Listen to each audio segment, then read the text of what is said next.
Hello. हाय। कैसे हैं आप सभी? आशा करता हूं काफी अच्छे होंगे। सबसे पहले तो ढेर सारी बधाइयां उन कैंडिडेट्स को जिनका 28 अप्रैल को आए मिनिस्टीरियल एंड आइसोलेटेड कैटेगरी में सिलेक्शन हो गया है। हम सभी के घरों में बहुत ही खुशी का माहौल होगा और मैं इस बात को समझता हूं क्योंकि एक गवर्नमेंट जॉब प्रिपेयर करने वाले एस्पिरेंट के घर में सबसे बड़ी बात यह होती है कि उसका रेलवे में सिलेक्शन हो जाए। और हम सभी की खुशियों में चार चांद लगाने के लिए अभी अभी बैंगलोर जोन ने डीवी और मेडिकल की डेट घोषित कर दी है, जो कि है 19 और 20 मई को। तो इसका मतलब ये हुआ कि इसी डेट के आसपास बाकी सभी जोन्स के मेडिकल और डीवी हो जाएंगे। तो ये वीडियो बनाने का मेन पर्पस ये है कि आज हम मेडिकल और डीवी के बारे में बात करेंगे, जो थोड़े बहुत पॉइंट्स रह गए थे। वीडियो थोड़ी लेट हो गई है इसीलिए, ताकि किसी जोन का अगर ऑफिशियल अपडेट आ जाए तो उसके बेसिस पर हम वीडियो को बनाएं। इस वीडियो में मेन बात होगी डीवी और मेडिकल के बारे में। तो बिना ज्यादा टाइम वेस्ट किए हम सीधा चलते हैं अपने वीडियो की तरफ। ओके, तो आ जाते हैं हम अपने वीडियो के मेन पार्ट पर। इस बार वीडियो थोड़ा पीपीटी फॉर्मेट में होगा बिकॉज टाइम की थोड़ी कमी है और आई गेस आप लोग को भी इन्फॉर्मेशन थोड़ा ज़्यादा मिल पाती है ऐसे फॉर्मेट में। सबसे पहले हम बात करते हैं डीवी के बारे में और मेडिकल के बारे में। और ये जो सामने आपको दिख रहा है ये बैंगलोर जोन की वेबसाइट से डाउनलोड किया गया ऑफिशियल अपडेट है। इसमें इन्होंने क्लियरली बता दिया है कि क्या क्या डॉक्यूमेंट्स लिख के आने हैं, क्या क्या मेडिकल है, ये सभी डिटेल्स हैं। इस पर हम आगे बात करेंगे। जैसे यहाँ पे देखते हैं सबसे पहले पॉइंट इसमें दिया गया है कि the list of candidate shortlisted for Bangalore zone के आरआरबी वेबसाइट पे ये सभी जो नाम हैं वो यहाँ पे दिए गए हैं नीचे। उसके बाद में आगे कहा गया है कि कैंडिडेट्स को किस एड्रेस पे जाना है। जो दिया गया है यहाँ पे बैंगलोर जोन का एड्रेस है। आपके जोन का अलग एड्रेस होगा तो उस पर आपको पहुँचना है as per schedule date and time mention below. नीचे दिया गया है उसी के हिसाब से जाना है आपको। और थर्ड पॉइंट की बात करें तो एसएमएस और ईमेल के थ्रू आप सभी कैंडिडेट्स के रजिस्टर्ड मोबाइल नंबर और ईमेल आईडी पे आपको ई कॉल लेटर पहुंच जाएगा। ई कॉल लेटर बहुत ही ज़रूरी है। आप सभी को ई कॉल लेटर के बेसिस पर ही वहां पर डॉक्यूमेंट वेरिफिकेशन के लिए एंट्री मिलेगी। उसके बाद में आगे बात करते हैं फोर्थ पॉइंट की। तो candidates call for DV should produce all the original documents along with 2 sets of photocopies आगे दिया गया है। उसके बारे में भी A4 साइज़ के आपको ई कॉल लेटर के साथ में 2 डोजियर्स 2 सेट्स आपको बनाने हैं। जो भी आपके डॉक्यूमेंट्स रहेंगे, जैसे आपका 10th का मार्कशीट, 12th का मार्कशीट, आपकी कास्ट सर्टिफिकेट, आपका आधार कार्ड, पैन कार्ड, जो भी डिटेल्स हैं वो सभी का आपको 2 फोटोकॉपीज़ बनानी है और वो आपको अपने ओरिजिनल डॉक्यूमेंट्स के साथ में लेकर जाना है। आगे बात करें फिफ्थ पॉइंट में, तो कहा गया है कि डीवी के बाद में आप सभी को मेडिकल के लिए भेज दिया जाएगा। तो ये सभी के लिए आपको 3 से 4 दिन का समय लगेगा। तो जो भी आपका जोन है, जैसे बैंगलोर जोन से जिसने भरा है, आपको 3 से 4 दिन का खाने पीने का अरेंजमेंट करके जाना पड़ेगा। और वहाँ पे आपको 24 रुपीज़ का एक मेडिकल मेमो दिया जाएगा। वो आपको भर के जो भी रेलवे के ऑफिस हैं जहाँ पर भी उनका हॉस्पिटल है, जैसे मुंबई की बात करें तो मुंबई के CST में चर्च गेट में रेलवे के ऑफिसेस हैं, लेकिन उनका जो हॉस्पिटल है वो बाइखला में है। तो वहाँ पे आपका मेडिकल होने वाला है और डीवी के लिए आपको मे बी हेडक्वार्टर्स में बुलाएंगे वो लोग। तो वो आपको करना है। और इन रेयर केसेस अगर बाई चांस उनको CT स्कैन या अल्ट्रासाउंड करने की ज़रूरत पड़ी तो वो आपको अपने पर्सनल एक्सपेंस से करवाना पड़ेगा। हालांकि रेलवे के सभी हॉस्पिटल्स में ये सभी फैसिलिटीज़ होती हैं, तो उसकी कोई टेंशन लेने की बात नहीं है आपको। आगे बात करें सिक्स्थ पॉइंट की, तो the candidate shortlisted is purely provisional. हाँ, ये तो मतलब पता है कि ठीक है, मतलब प्रोविजनल ही है। अगर मेडिकल और डीवी आप पास करते हैं उसके बाद ही आपको अपॉइंटमेंट लेटर दिया जाएगा। सेवेंथ पॉइंट में कहा गया है कि it is noted that merely shortlisting, ठीक है, ये भी पता है कि आप सभी को सिर्फ शॉर्टलिस्टिंग किया गया है और आपको बुलाया है अगर मेडिकल और डीवी के लिए। तो इसका कोई गारंटी नहीं कि आपको जॉब दी जाएगी, सब मतलब लिखने बोलने की बात है। अगर क्लियर कर लेंगे तो जॉब दे ही देंगे आपको। और ठीक है, एट्थ पॉइंट भी आप लोग को पता ही है। आगे आ जाते हैं हम लोग।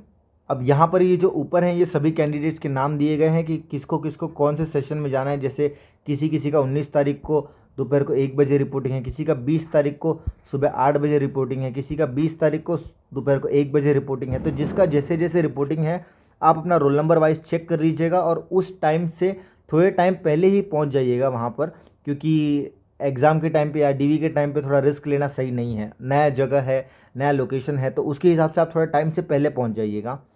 उसके बाद में इंपॉर्टेंट इंस्ट्रक्शंस जो है इसकी बात करें तो candidates are advised to upload colour scan photocopies of certificate documents as listed in item number 2। जो इसके बाद वाले पॉइंट में जो जो डॉक्यूमेंट्स दिए गए हैं वो सभी को आपको अपलोड करना पड़ेगा आरआरबी के इस वेबसाइट पर।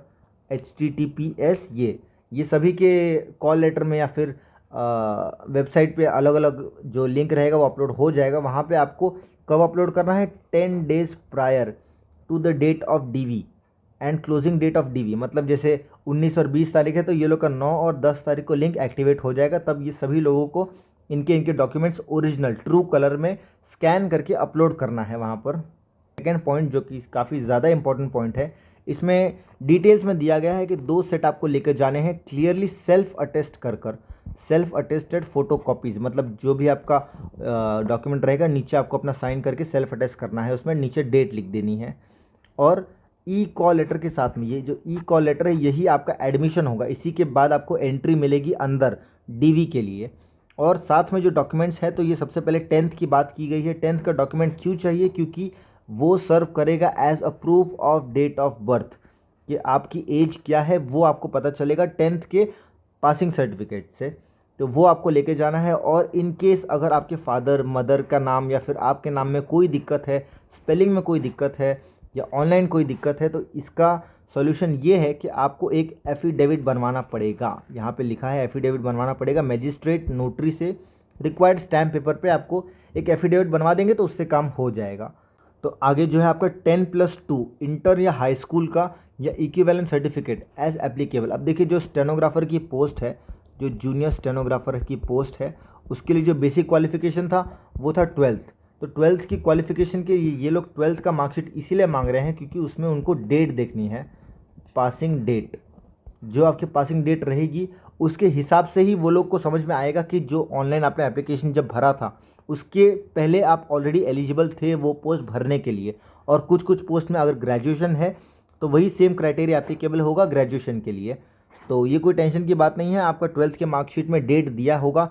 अगर इनकेस डेट नहीं दिया है तो आपके इंस्टीट्यूट से आपको एक सर्टिफिकेट बनवा के लेना पड़ेगा कि इस दिन हमारा रिज़ल्ट पब्लिश हुआ था। अब बात करें सर्टिफिकेट्स की, तो ये पूरे पॉइंट में आपके सर्टिफिकेट्स के बारे में कहा गया है कि किसे किसे क्या क्या सर्टिफिकेट लेके जाना पड़ेगा एज़ पर एनेक्चर। ये बहुत ही ज़्यादा इम्पोर्टेंट है कि आपका जो नोटिफिकेशन था उसमें नीचे के जो 10-15 पेजेस थे वो सभी में एनेक्चर दिया हुआ था। अब जैसे एनेक्चर की बात करें तो SC/ST का जो सर्टिफिकेट है वो एज़ पर एनेक्चर 1 है। OBC जो नॉन क्रीमी लेयर है वो एज़ पर एनेक्चर 2 है। और ये आपको ध्यान देना है कि वो लेटेस्ट होना चाहिए OBC NCL वाला सर्टिफिकेट। उसके बाद में बात करें आगे तो non creamy layer declaration certificate भी लेके जाना है आप एज़ पर एनेक्चर 2A। मैं आपको ये सभी पॉइंट्स एक्सप्लेन करने के बाद एक बार एनेक्चर दिखा देता हूँ कि नोटिफिकेशन में कहाँ पर एनेक्चर था। उसके बाद में पॉइंट में दिया है कि आपको EWS सर्टिफिकेट का एनेक्चर 3 के हिसाब से लेके जाना है। और कोरी जेंडा में जैसे कि कहा था कि ये कोई भी ईयर का चल जाएगा, तो आपके पास पुराना है तो वो भी ले जाइए और नया है तो वो भी लेकर जाइए। उसके बाद में EBC जो इकोनॉमिकली बैकवर्ड क्लास है उनका अगर इनकम सर्टिफिकेट था वेविंग एग्जामिनेशन फ़ीस के लिए तो वो आपको लेकर जाना है। एक्स सर्विस मैन के लिए जो उनका ID कार्ड है या फिर जो उनका डिस्चार्ज ऑफ सर्विस है वो सभी लेकर जाना है। और ये सभी पॉइंट्स तो पता ही होगा। बाकी जो पॉइंट्स हैं मेडिकल वालों के डिसेबिलिटीज़ के लिए तो PWBD के लिए तो उनका भी एनेक्चर दिया हुआ है, उसके हिसाब से ही सर्टिफिकेट ले जाना है। और NOC है उन एम्प्लॉयज़ के लिए जो अभी करंटली गवर्नमेंट में काम कर रहे हैं और वहाँ से ट्रांसफ़र कर रहे हैं तो उन्हें NOC प्रोड्यूस करना पड़ेगा। अगर ये सभी डॉक्यूमेंट्स में कोई भी डॉक्यूमेंट्स अगर आप नहीं देते हैं तो चांसेस हैं कि आपका मेडिकल रिजेक्ट हो सकता है, आपका DV रिजेक्ट हो सकता है, कोई भी दिक्कत आ सकती है। और माइनॉरिटी कम्युनिटी जो भी है आगे मैं आपको एनेक्चर दिखा देता हूँ, उसके हिसाब से लेकर जाना है। जम्मू कश्मीर डोमिसाइल और सर्टिफिकेट ऑफ एलिजिबिलिटी ये सभी हैं। एक बार देख लेते हैं हम लोग नोटिफिकेशन में कि एनेक्चर क्या क्या है।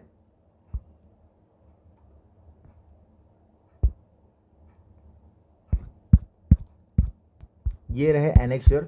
जो सबसे पहले एनेक्चर की बात थी वो है SC/ST का एनेक्चर। फिर उसके बाद में देखेंगे तो OBC सर्टिफिकेट है एनेक्चर 2 के हिसाब से। ये जहाँ पे जो कहा है आपको जिसकी भी साइन कही गई, जैसे यहाँ पे डिस्ट्रिक्ट मजिस्ट्रेट की साइन कही गई है, इसके पहले जो यहाँ पर है यहाँ पर दिया गया है कि किसकी साइन चल जाएगी तो वो सभी साइन आपको करवानी है यहाँ पर। एनेक्चर देखकर इसी फॉर्मेट में लेके जाइएगा। और एक और वीडियो मैं आपको नीचे डिस्क्रिप्शन में लिंक में दे दूँगा, उसमें बहुत ज़्यादा डिटेल में बताया गया है कि आपको कैसे क्या क्या डॉक्यूमेंट्स कैसे लेकर जाने हैं। और ये आगे ओबीसी का डिक्लेरेशन सर्टिफिकेट है। एनेक्जर 2A ये रहा एनेक्जर 3 का income and asset certificate EWS वाला।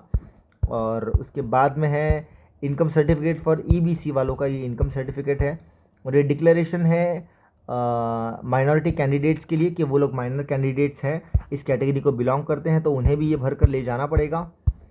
और एनेक्जर 5, 6A, 7A, 5B ये सभी एनेक्जर आप देख लीजिएगा, इसे एक बार नोटिफिकेशन देख लीजिए, नीचे आपको डिस्क्रिप्शन में मैं बता दूंगा।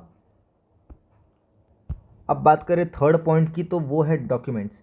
क्या क्या डॉक्यूमेंट्स आपको लेकर जाने हैं। सबसे पहले तो 3 passport size photograph not older than 3 months. अगर बहुत ज़्यादा पुराने पासपोर्ट साइज़ फ़ोटो है तो नई बनवा लीजिए। उसके बाद में upper portion of E call letters of CBT stenography skill test. और जो भी ये था, तो जो सबसे पहले आपने दिया था CBT एग्ज़ाम दी हुई थी, जो कि मुंबई वालों का आई गेस पवई सेंटर था। उसके बाद में सेकंड जो आपने स्किल टेस्ट दिया था, स्किल टेस्ट मुंबई वालों का हैदराबाद सेंटर ले गए थे। तो इस सभी का कॉल लेटर जो आपको आया हुआ था वो कॉल लेटर ले जाना है। और थर्ड आपका ई कॉल लेटर जो आपको अभी फ़िलहाल आया हुआ है वो लेकर जाना है। ये सभी आपको लेकर जाना है।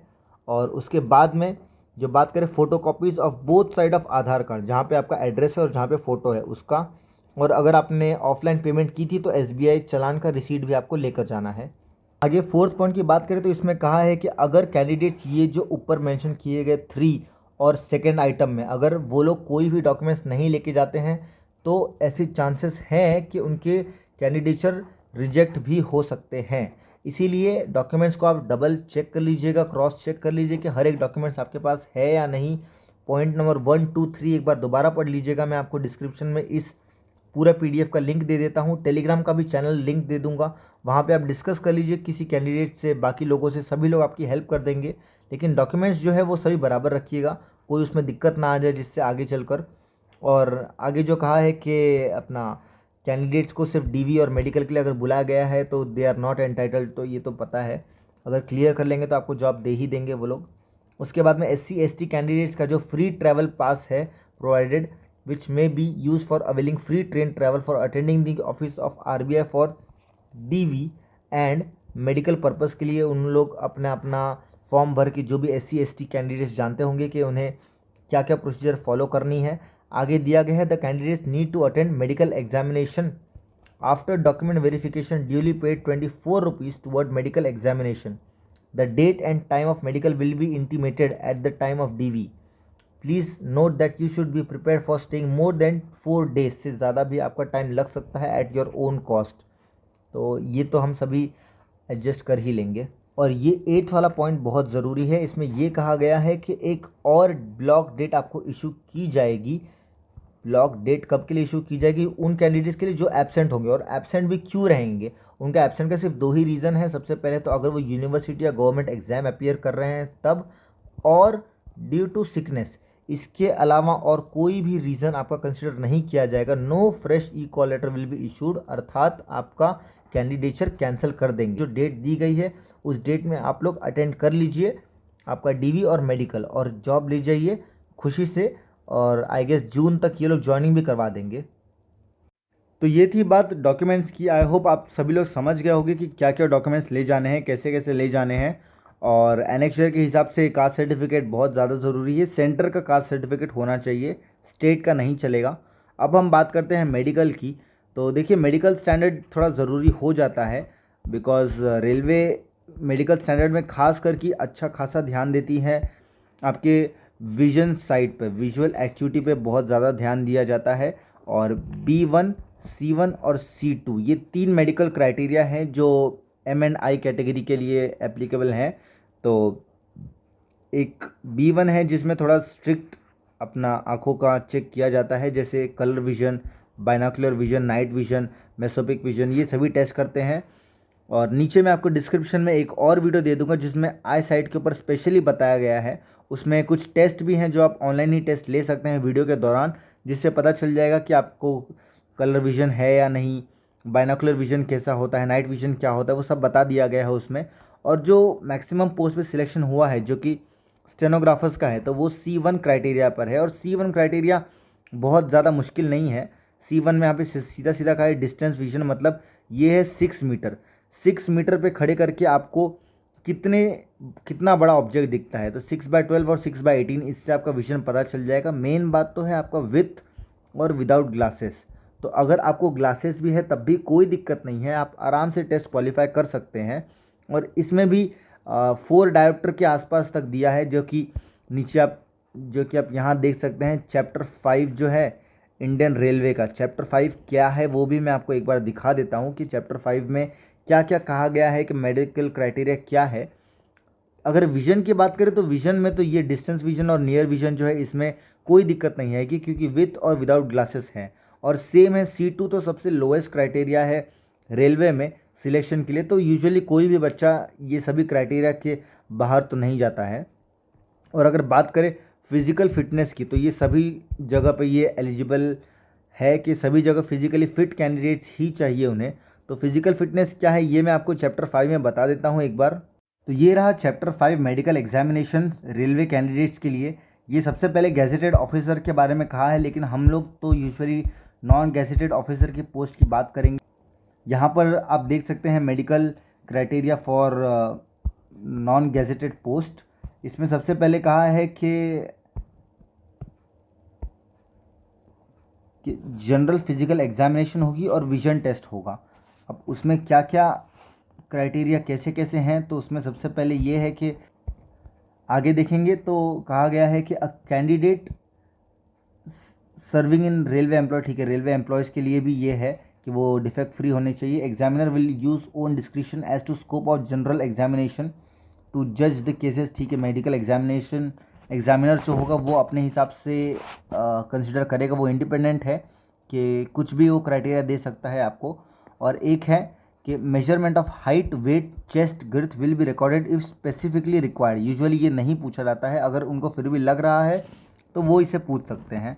आगे देखा जाए तो आगे कहा है कि the condition of the principal points attended to connected with ascertaining, मतलब कौन से टाइम पर कब ये लोग हाइट, वेट, चेस्ट और बाकी सब चीज़ें ज़्यादा डिटेल में चेक करेंगे जब उन्हें कुछ डाउट आता है कि अगर कोई हार्ट कंडीशन या लंग कंडीशन है, या फिर कोई टीथ वीथ में कोई दिक्कत है, या एब्डोमिनल कोई दिक्कत है, हर्निया का कोई दिक्कत है, हाइड्रोसिल, या फिर फ्री मूवमेंट ऑफ जॉइंट, या फिर इंटरवेंशन ऑफ स्किन डिसीज़, ऐसी कोई दिक्कत होती है। तो यूजुअली ये सभी दिक्कत लोगों को नहीं होती है। वहाँ पे आपका स्पीच टेस्ट किया जाएगा कि आप कैसे बात करते हैं। आपका हियरिंग टेस्ट की जाएगी, ENT टेस्ट एक होता है जो कि ear, nose and throat test होता है, ये आपका किया जाएगा वहाँ पर। और इसके बाद में कहा है फ्री मूवमेंट ऑफ जॉइंट, मतलब देखें कि आप बराबर चल फिर सकते हो या नहीं। स्किन डिसीज़ के लिए चेक करें। हाइड्रोसिल ये मेल्स में चेक किया जाता है कि जो आपका टेस्टिकल्स नीचे होते हैं वो अगर नॉर्मल से ज़्यादा बड़े हो जाते तो वो हाइड्रोसील में काउंट होता है। तो वो अगर आपको है तो आप पहले ही जाके चेक करवा लीजिए उसे एक बार, और सर्जरी से वो ठीक हो जाएगा। तो पहले ही ठीक करवा लीजिए, अभी आपके पास में 15 से 20 दिन का टाइम है, आप रिकवर भी हो जाएंगे, बहुत बड़ी सर्जरी नहीं होती है। और एक है वेरिकोस वेन्स, जो कि आप अगर गूगल कर लेंगे तो आपको पता चल जाए कि ये क्या होता है। और एक पाइल्स का, तो ये दिक्कत अगर आपको इसमें से कुछ भी है तो आप इसे ट्रीट करवा लीजिए। और अगर हर्निया का भी दिक्कत है तो ये भी आप ट्रीटमेंट करवा सकते हैं। बाकी टीथ का कोई इतना मेजर ये नहीं है, एब्डोमिनल डिसीज़ का कोई ये नहीं है। ये 2 पॉइंट्स आप थोड़ा सा कंसिडर कर लीजिएगा। और आगे देखेंगे तो contiguous disease of I likely condition of empire, मतलब ऐसा कोई आई डिसीज़ जिससे आपका विजन इम्पेयर हो जाएगा तो वो भी आपको पहले टेस्ट करवा लेना है। यानी एक्यूट या chronic disease to an impaired constitution, मतलब ऐसी कोई डिसीज़ जिससे आपका कोई बड़ी बीमारी की तरफ संकेत कर रही है तो वो भी आपको एक बार ध्यान देना है। तो वह और कोई कम्युनिकेबल डिसीज़ जैसे मतलब एड्स हो गया, HIV हो गया, ऐसा कोई डिसीज़, या फिर TB हो गया, ट्यूबरक्लोसिस, ऐसी कोई डिसीज़ जो फैल सकती है तो वो अगर आपको है तो वो भी ये थोड़ा ध्यान दिया जाएगा, ठीक है। और ये जो पॉइंट है ये तो यूजुअली RPF के लिए है, तो ये पॉइंट हमारे लिए एप्लीकेबल नहीं है। और बाकी तो सभी पॉइंट्स जो मैंने आपको ऊपर कहा है वही है बेसिक कि आपको हियरिंग देखा जाएगा, आपका स्पीच देखा जाएगा, और आपको कोई हेड इंजरी नहीं है, और आपको कोई फिजिकली हैंडीकैप नहीं है। आप अगर कुछ पोस्ट के लिए हैं तो वो जो भी डिग्री दिया गया है वो इसमें डिटेल में एक्सप्लेन किया है, आप इसे पढ़ लेना एक बार। और विजुअली ब्लाइंडनेस नहीं है आपका, डेफ नहीं है आप ऑर्थोपेडिकली हैंडीकैप नहीं है। तो ये बेसिक सब चीज़ें कहा गया है। और ये है कि यूरिन टेस्ट कंपलसरी होगा A1 मेडिकल के लिए।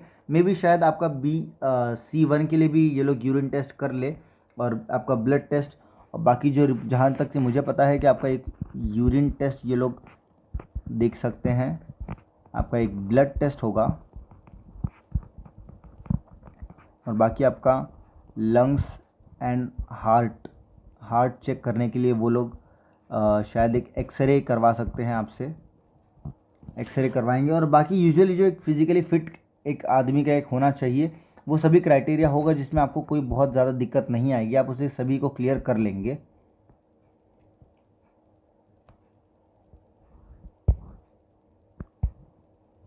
पर इसमें तो बहुत ज़्यादा डिटेल में दिया गया है, इतना डिटेल में आपको जाने की ज़रूरत नहीं है। अगर हम मेन जो वो लोग चेक करेंगे, जो सबसे मेन चीज़ें हैं, वो है आपके विजुअल टेस्ट जो वो लोग करने वाले हैं। तो जैसे यहाँ पे एक है B1, C1 और C2, विजुअली कोई दिक्कत नहीं देगा, ये भी आप लोग क्वालिफाई कर जाएंगे, इसमें भी और इसमें भी आप क्वालिफाई कर लेंगे। विजुअली भी कोई दिक्कत नहीं है। मेडिकल बस एक फॉर्मेलिटी है, आपको बस मेडिकल में हल्का सा भी कुछ नेक्स्ट 10-15 दिन आपको अपनी सेहत पे ध्यान देना है। अगर कोई दिक्कत है जो आपको मैंने ऊपर बताया है, जैसे वेरिकोस वेन, हाइड्रोसेल या पाइल्स या ऐसी कोई दिक्कत है, तो वो आप टेस्ट करवा के ठीक करवा सकते हैं। और अगर मेडिकल में भी मिलता है तो आपको री मेडिकल का एक और चांस दिया जाएगा। तो इसीलिए बहुत ज़्यादा आपको टेंशन लेने की ज़रूरत नहीं है। हेल्थ पे ध्यान दीजिए थोड़ा, और जंक फूड बाहर का मत खाइए, घर पे रहिए। और 10-15 दिन की बात है, मेडिकल हो जाएगा तो जॉब आपकी ही है। बिल्कुल जून महीने से शायद आपकी ज्वाइनिंग भी हो जाएगी। और नीचे कमेंट सेक्शन में बताइए आप कौन कौन से जोन से हैं, कितने मार्क्स मिले हैं आपको। और एक टेलीग्राम ग्रुप हमारा है, आपको मैं डिस्क्रिप्शन में लिंक दे दूंगा उसका, वहाँ से आप जुड़ सकते हैं हमसे। और वहाँ से फिर व्हाट्सएप ग्रुप भी एक बनाया हुआ है अलग अलग जोन्स का। तो मैं मुंबई जोन से हूँ, तो मैं मुंबई जोन्स के बारे में बता सकता हूँ। बाकी सभी जोन का आप डिस्क्रिप्शन में कमेंट सेक्शन में देखिए। और आई गेस ये एंड था इस वीडियो का। आई होप आपको सारी इन्फॉर्मेशन मिल गई होगी। मिलता हूँ मैं आपसे ऐसे ही किसी वीडियो में, तब तक के लिए बाय, टेक केयर।